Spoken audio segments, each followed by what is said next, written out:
Well, hello. I'm going to try to make this video lecture shorter than the others. I know it gets a bit tedious to watch these, but that's the nature of an online class, I guess. Um, I want to talk about ancient Aegean cultures. When I say Aegean, of course, I'm referring to the Aegean Sea. And you might just want to have a map in front of you throughout most of this talk.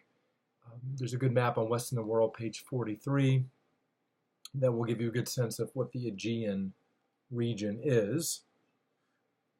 Before I start talking about Aegean culture, however, I need to say something more about this term culture. It's a term that's found in the name of this course, Ancient and Medieval Cultures. It's a term I've already used a number of times already in these video lectures. And it's an important term, so let's try to define it. I want to define it. There's different ways to define culture. It's a famously difficult word to define, but I will define it as a set of interrelated beliefs and behaviors that are widely shared among a group of people. And I'll repeat that. Culture is a set of interrelated beliefs and behaviors that are widely shared among a group of people. Let me say a little bit more about that word interrelated. Beliefs always have implications for behavior. Behavior also has an effect on belief. And let me give you one example from modern Western culture that might illustrate this. When we believe as modern Western people that diseases are natural phenomena that have natural causes. Okay, there may be some exceptions to this, but most modern Western people think that way. Okay, so when somebody contracts a disease, you normally would not ask them, well, why is God punishing you? Or you must be cursed or something like that. No, we tend to see diseases as natural phenomena that can be explained naturally. That's the belief. The corresponding behavior is this. When we get sick, when we suspect that we might have a disease or be ill, we don't, probably most of us don't go directly to the minister of our church or someone like that, or a respected village elder. Most of us go to the doctor. Right? And that, of course, is consistent with our belief that medical professionals are best able to diagnose and treat diseases. Now, we may think this is just a matter of common sense. Well, of course, diseases are natural phenomena. Of course, the best thing to do is to go see a physician. But that is not even widely or universally shared in the world today, much less in the past. So that's just one example of how beliefs and behavior sort of correspond with one another in any given culture. All right. Let me just remind you of something else, too, another important preliminary point. Why are we hopping around? We started in Stone Ages, and then we spent some time in Mesopotamia, and then we spent some time in Egypt. Now we're spending some time in the Aegean region. What is the rhyme or reason for this? Is this just random? Are we just sort of spinning the globe around and putting our finger on it? No. Again, I'll remind you that what we're interested in this class at this point are those ancient cultures that would leave a permanent mark on Western culture as we know it today. So that's the reason we studied, say, the Neolithic period, because what was invented or what was developed in the Neolithic period? Well, actually, we can start with the Paleolithic. Paleolithic, we already have evidence of art and religion, two things that are very much still with us today. The Neolithic period, of course, we get agriculture, something that our entire society and economy still depends on today. Once we move into ancient Mesopotamia, we get things like cities and writing. Of course, it's hard for us to even imagine what it would be like to live without those two things, city or writing. When we come to the Egyptians, we find this optimistic fascination with the afterlife, which many of us still share today. And of course, writing as well. The Egyptians are inventing writing around the same time the Mesopotamians are doing the same thing. I haven't talked about this group really in the video series, but you did read about the Israelites, who are really the first culture that we're aware of that were monotheists. And of course, many of us, if not most of us, are monotheist today. So that's the logic. We're studying not just a random assortment of ancient cultures, but ancient cultures that made a real contribution to the DNA of modern Western culture, which is the air that we live and breathe. And if nothing else, one of the purposes of studying history, especially of studying ancient history, is that it ought to, I think, foster humility. Right? We think that our own century is really special because we invented Wi-Fi and the iPhone. Well, imagine inventing like agriculture or writing. That seems to me to be quite a bit more significant in many ways. So that's the logic of this. That's why we're moving in this progression here. All right. Well, in the interest of brevity, I'm not going to try to cover all of the Aegean cultures that you read about. You read about some of the early Cycladic cultures, named after the Cycladic Islands in the Aegean Sea. You also read about a very significant and interesting culture known as Minoan culture. But I'm going to skip all that because I want to get right to the Greeks. Okay? Whereas many of the early Cycladic cultures and Minoan culture were not Greek, the Mycenaeans were. And they're really the first Greek culture we know a significant amount about. And you might wonder, well, what does it mean that a culture is Greek? Because, I mean, the Minoans, for instance, they lived in Crete, which is today part of Greece. So why don't we consider the Minoans to be Greek? The answer is very simple, actually. It's dead simple. The answer is what makes a culture Greek is the Greek language. So if a culture speaks some form of the Greek language, we consider them to be a Greek culture. That is true of the Mycenaeans. They spoke an early form of the Greek language. Not true of the Minoans, who actually spoke a Semitic language. It's more closely related to Hebrew than it is to Greek. So this is just something good to know because we'll talk about other cultures later on in the course, like Germanic cultures. And you might ask yourself, okay, well, what makes a culture Germanic? Again, it's going to be language. So when we talk about Greek culture, we're talking about the cultures of Greek-speaking peoples. All right, so the Mycenaeans. Just a couple of things. I think when you're studying a new culture, you need to just have a list of 2 or 3 or 4 defining, distinctive characteristics that you can attach to that culture. So when you think about the Mycenaeans, what should you think about? What do we know about them? Well, it was a literate culture. Okay, and in the ancient world, you can't take that for granted. You can't take for granted that, well, of course, people can read and write. I mean, there are a number of cultures, some even today, where there is no writing.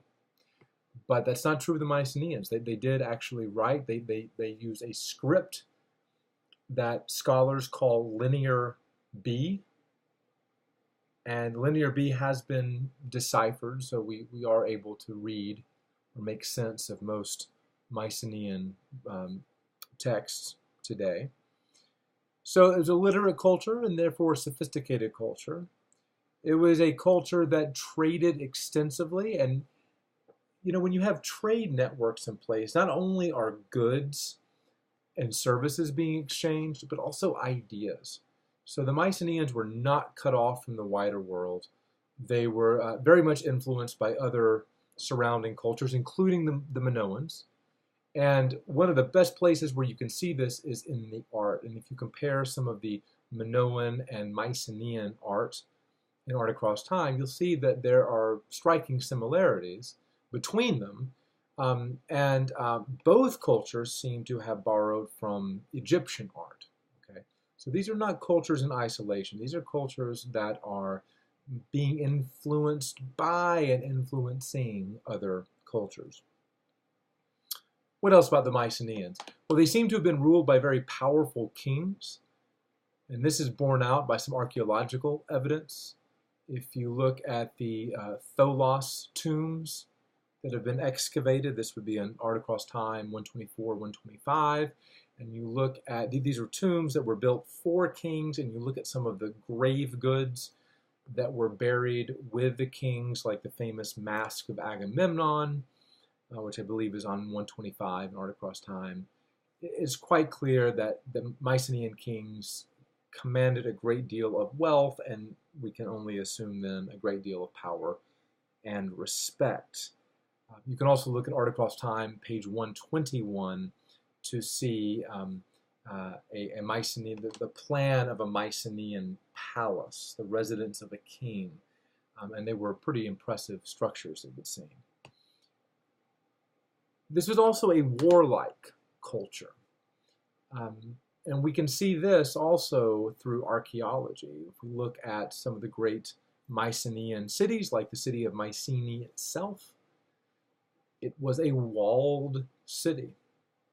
And whenever you see a walled city, you can make some pretty quick assumptions that this is a group of people that are accustomed to war, that take war for granted, that expect to be attacked, and probably that plan to attack in turn. Now, if you compare this to Minoan cities like Knossos, those Minoan cities had no wall. So I think we can only deduce from that that the Minoans probably did not engage in warfare as extensively as the Mycenaeans did. All right, I think that covers most of the highlights when it comes to the Mycenaeans. This is a culture that began to flourish around 2000 BCE and began to collapse around the 12th century BCE. And I wanted to say a brief word about this because this was not an isolated event. It would seem that sometime in the 12th century BCE, so in the 1100s, it would seem that there was a major civilizational crisis all throughout the Eastern Mediterranean region. You may recall that this is roughly the same time as the new kingdom of Egypt began to crumble. And there were still other cultures that collapsed right around the same time. The culture of the Trojans in Asia Minor. Of course, we'll be talking about the Trojan War next week when we talk about Homer. The Babylonian Empire crumbled around the same time, as did the Hittite Empire.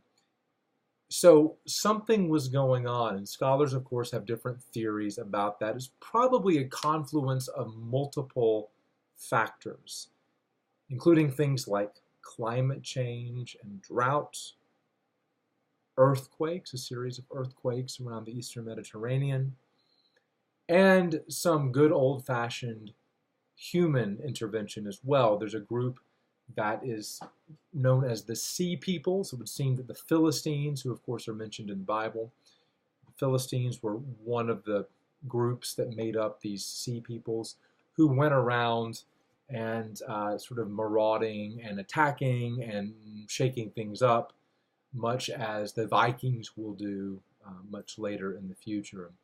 And so as a result of all these natural and human factors, we see all these great empires of the Eastern Mediterranean begin to collapse around this very time. So this is the end of the Bronze Age. I mentioned that in an earlier video, the beginning of the Iron Age. So that brings us to the next phase of Greek history, not the most illustrious period of Greek history, and the name that scholars have given it reflects that. This is known as the Dark Ages of ancient Greece, a period that lasts from about 1100 to 750 BC, something like that.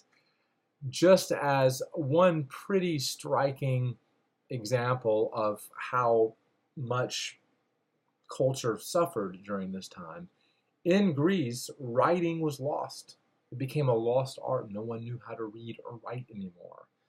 Remember, the Mycenaeans, at least some Mycenaeans were literate, but for centuries in Greece, there was universal illiteracy, which is just kind of hard to imagine.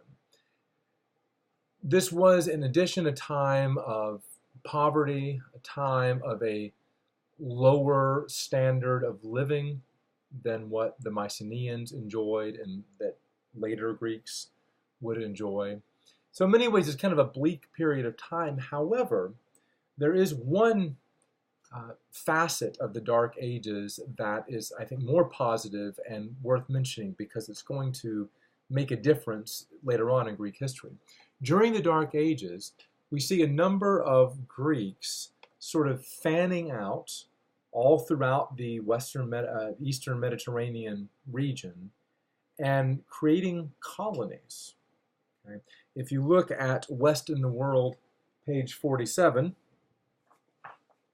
you will see a map that shows you where the Greeks were creating colonies. And if you look at this map, you'll see that there are Greek colonies stretching all the way, actually from Spain in the west to Asia Minor and Egypt and Libya in the east.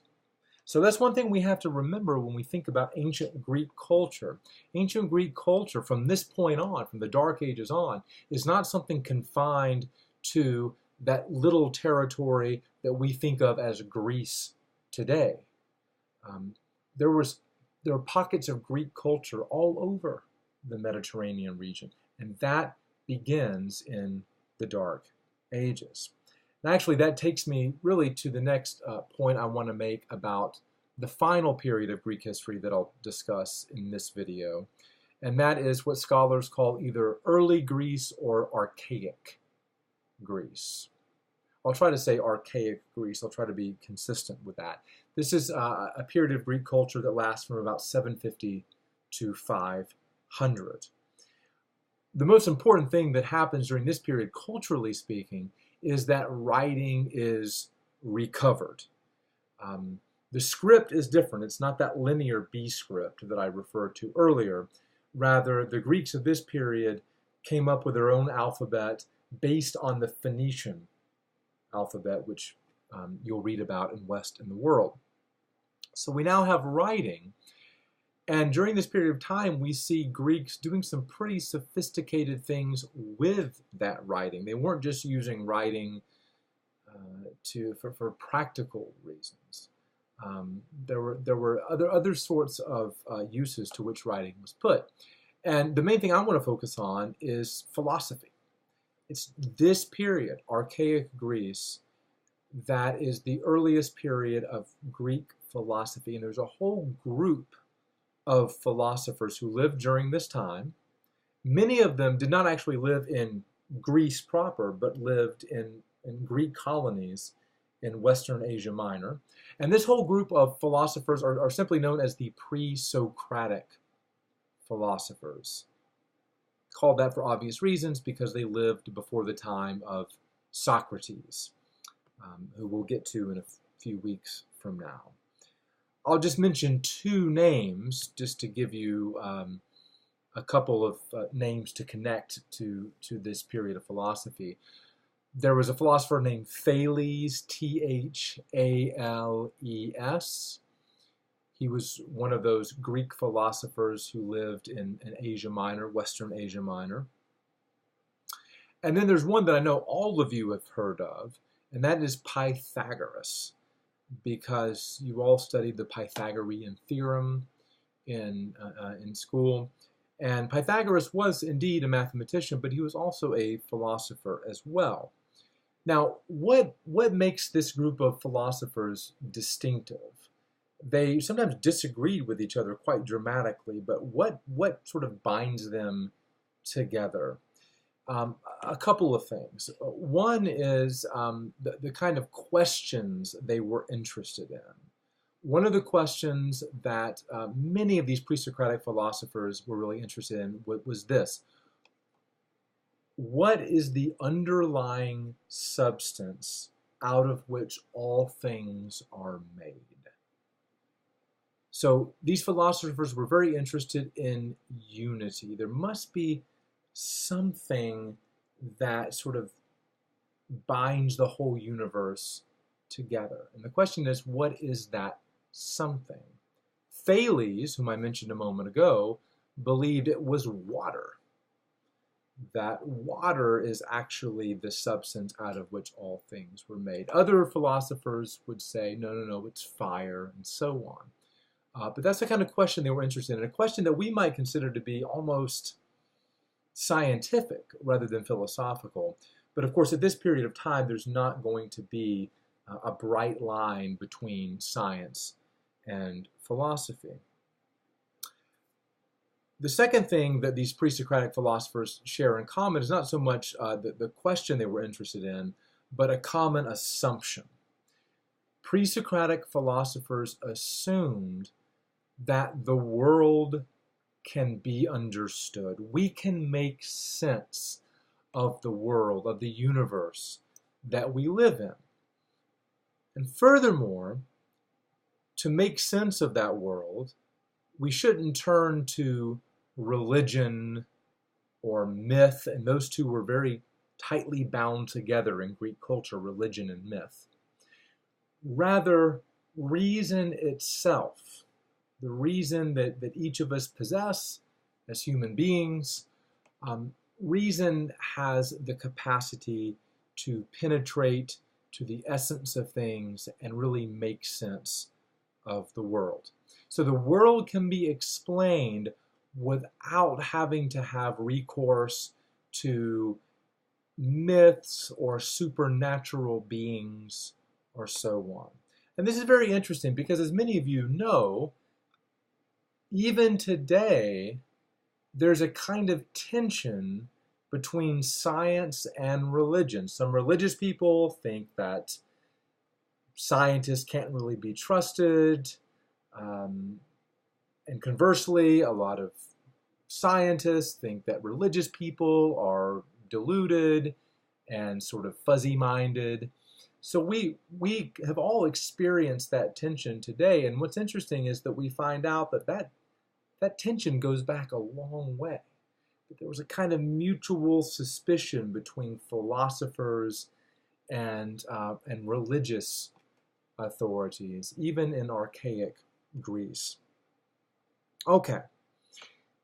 Finally, just looking ahead to next week, not only will writers in archaic Greece use the newly rediscovered writing for philosophical purposes, but we're going to see poetry written in this period. And there are several poets who were active, several Greek poets who were active in this period, but none, of course, more famous than Homer. Homer, who probably wrote the Iliad around 750 and the Odyssey around 700, so fairly early in this period we call archaic Greece. But that is another story for another time. We'll talk about that next week. See you then.